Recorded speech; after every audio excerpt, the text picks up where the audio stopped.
Vamos a meditar la palabra de Dios, vamos a pedirle al Espíritu Santo que venga, al Espíritu Santo que nos regale siempre su mensaje, al Espíritu Santo que aliente nuestra vida, al Espíritu Santo que su palabra siempre nos ayude a poder orientarnos con ella.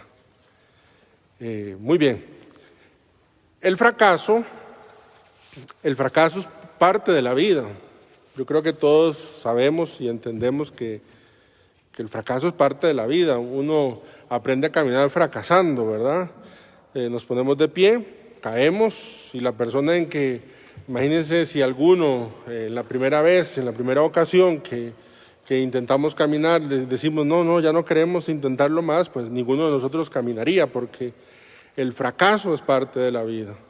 El fracaso nos tenemos que topar, no podemos negar esa realidad y a veces el fracaso puede ser que sea en cosas muy pequeñas y sencillas y en otras muy complicadas y que implican, digámoslo así, mucha inversión de nuestra vida. El fracaso es parte de nuestra vida. Yo siempre pienso en Henry Ford, el creador de la gran compañía Ford, y el creador de la producción en cadena. Antes de llegar él a este negocio de los vehículos, le tocó quebrar 2 empresas. Pues la verdad no es que le tocó quebrarlas, sino que fracasó y eso le ayudó a poder levantarse y seguir adelante. Una de las frases que más me gusta de Henry Ford es la frase que dice que el fracaso es una oportunidad para intentarlo con mayor inteligencia, dice él. Muy interesante. Woody Allen, el cineasta creo que todos los conocemos, o por lo menos cierta parte de la generación que nos escucha lo conocen. Woody Allen dice que la persona que no fracasa seguramente es una persona que no está innovando, que está repitiendo y repitiendo y repitiendo porque por miedo a fracasar entonces no ha innovado. Repito, el fracaso es parte de nuestra historia. Hoy tenemos como lectura del Evangelio el capítulo 11 del Evangelio de Mateo. Capítulo 10, Jesús ha hablado de la misión y ha enviado a los misioneros, a los discípulos. Y el capítulo 11 es muy importante porque este capítulo 11 tiene la primera parte, tiene la duda de Juan el Bautista. Recuerden que Juan el Bautista manda a preguntar, pregúntele a Jesús si es él o tendrá que venir otro. Antes había confesado Juan que Jesús era el Señor. Ahora parece que el corazón de Juan duda. Eso es un pequeño fracaso en la vida de Jesús. Pero sobre todo lo que sigue después. Jesús va a predicar a Galilea y fracasa. Fracasa. Y tenemos el final, los últimos 4 versículos del texto de Mateo. ¿Y cómo actúa Jesús cuando fracasa? Hoy el Evangelio nos dice 3 cosas que hace Jesús cuando fracasa. 3 cosas que hace Jesús cuando fracasa. Incluso el texto viene dividido en estas 3 partes. La primera cosa que hace Jesús es orar. Dice, te alabo, Padre. Lo primero que se le ocurre a Jesús frente al fracaso, porque ¿en qué ha fracasado, Padre? Bueno, ha fracasado porque fue a predicar el Evangelio y nadie, muy poquitos le pusieron atención, muy poquitos le escucharon.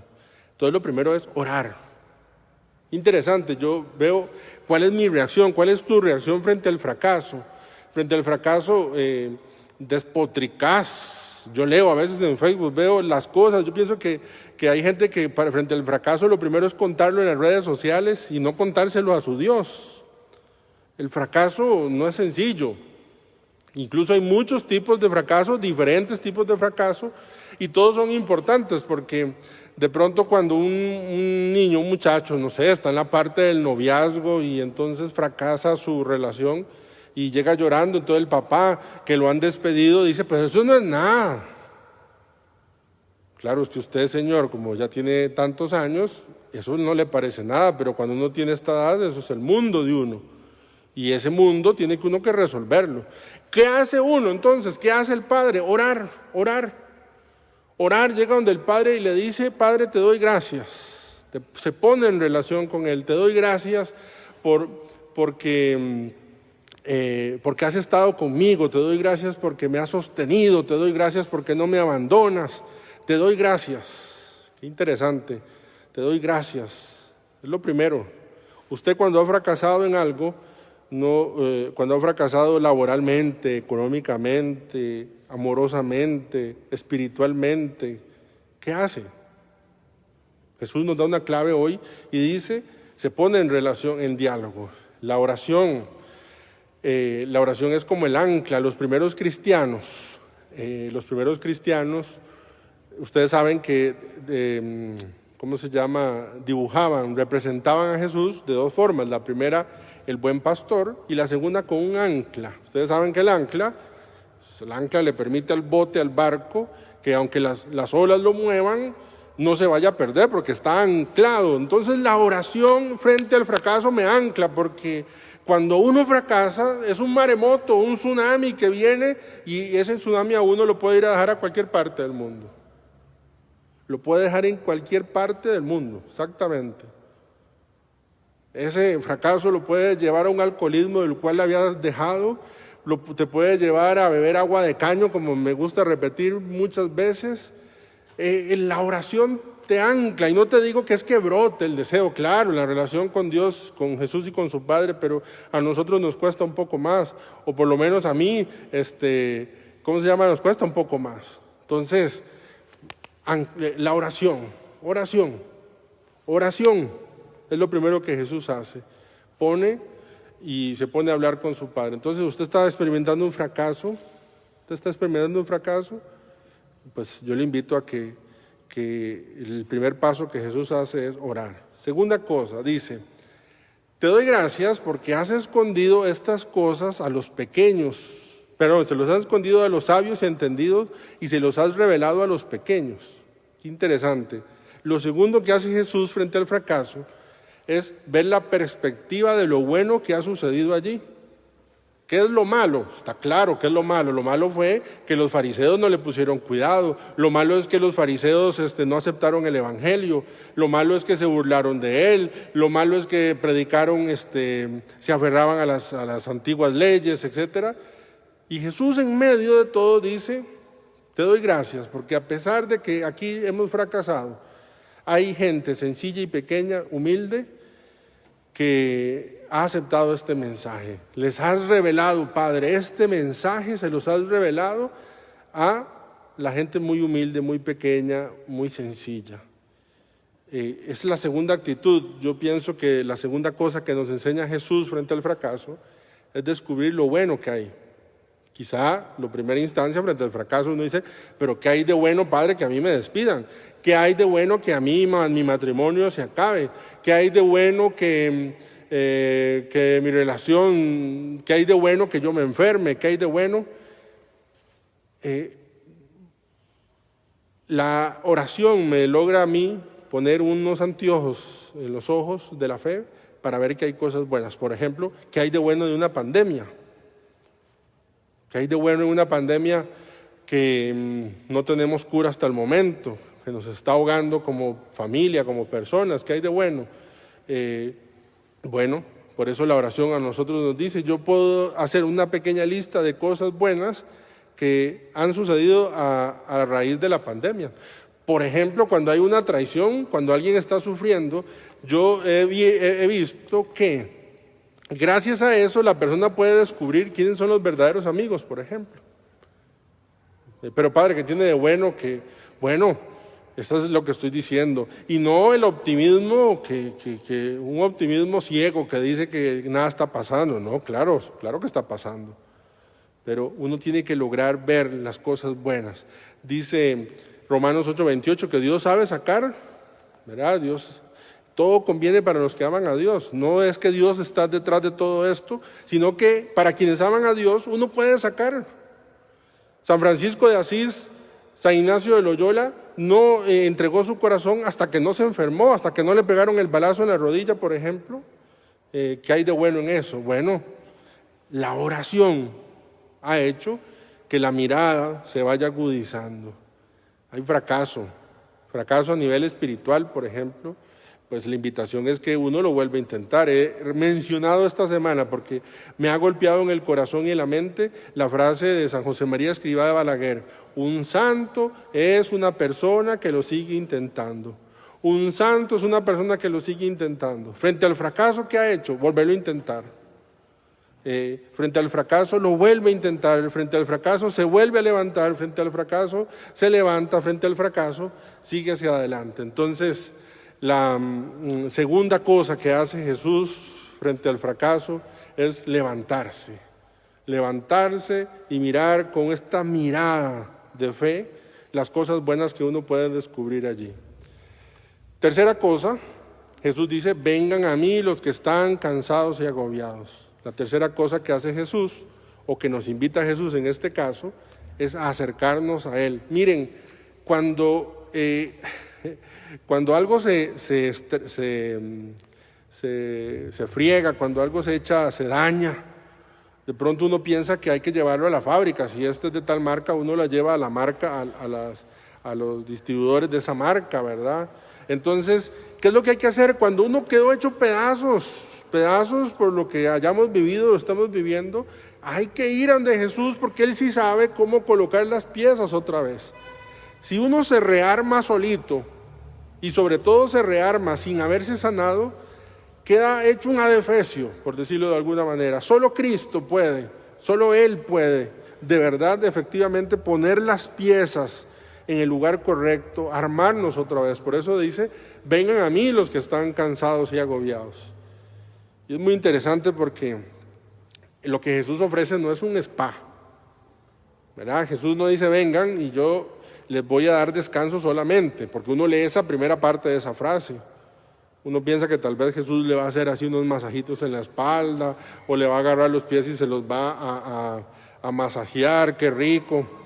No, Jesús dice: vengan a mí los que están cansados y agobiados, y yo les daré descanso. Y qué raro cómo los descansa. Dice: lleven mi yugo, pondré sobre ustedes mi yugo, que es llevadero, que es ligero. Es decir, Jesús descansa poniendo una carga ligera. Está haciendo referencia justamente a la ley, y a la ley como lo han interpretado, porque la ley, los fariseos habían puesto otras leyes y eran muchas, ¿verdad? Entonces ya era que los estaban asfixiando, esas leyes inventadas por los hombres. Entonces Jesús dice: bueno, yo les doy una ley nueva. Pero qué interesante es en este contexto saber que lo que Jesús me está invitando es que vayamos a Él, y Él nos va a poner sobre los hombros una carga, ojo, atención, una carga que nos va a dar descanso. Por ejemplo, ¿qué significa esto, Padre, tan extraño? Por ejemplo, una persona que ha sido traicionada, ¿cómo la descansa Jesús? Jesús la descansa invitándola a perdonar, y eso es una carga. Padre, qué raro, ¿cómo? Pero si yo me siento mal, si esta persona me traicionó, si esta persona me trató de tal manera, ¿cómo me va a descansar a mí perdonar? Sí, esa es la carga, esa es la cruz que Cristo pone. San Agustín tiene una imagen muy bella que tal vez es más fácil de entender. San Agustín dice que lo que le permite al pájaro volar, obviamente, ¿qué son? Las alas. Le pesan las alas al pájaro, ¿sí? Mientras el pájaro camine, el cuerpo tiene que cargar con las alas. Mientras el pájaro esté sobre la tierra, y esta palabra es muy importante, tierra, el pájaro va a sentir sus alas como un peso. Pero apenas ascienda al cielo, las alas cargan el cuerpo. ¿Ven qué interesante? Lo que está diciéndonos el Señor es que la carga de perdón, la carga de misericordia que Él pone sobre nuestros hombros, cuando estamos en la tierra, y solo en la tierra se nos vuelve pesada, pero esa carga sobre los hombros es la que nos va a permitir subir al cielo. Y en la medida en que más al cielo queramos ascender, entre más lejos de la tierra queramos estar, menos pesadas se nos hacen, porque son a través de las alas la posibilidad que nos llevan hasta allá. Interesante, de verdad. El fracaso está a la puerta del día. Está allí. Jesús lo vivió. Qué reproche tan duro. Yo cuando leo el texto donde Jesús dice, ay, Corazeín, Betsaida, si en tu tierra se hicieran los milagros. Jesús está dolido del fracaso. Sin embargo, frente a ese fracaso, hace estas 3 cosas que he dicho. 1, ora al Padre.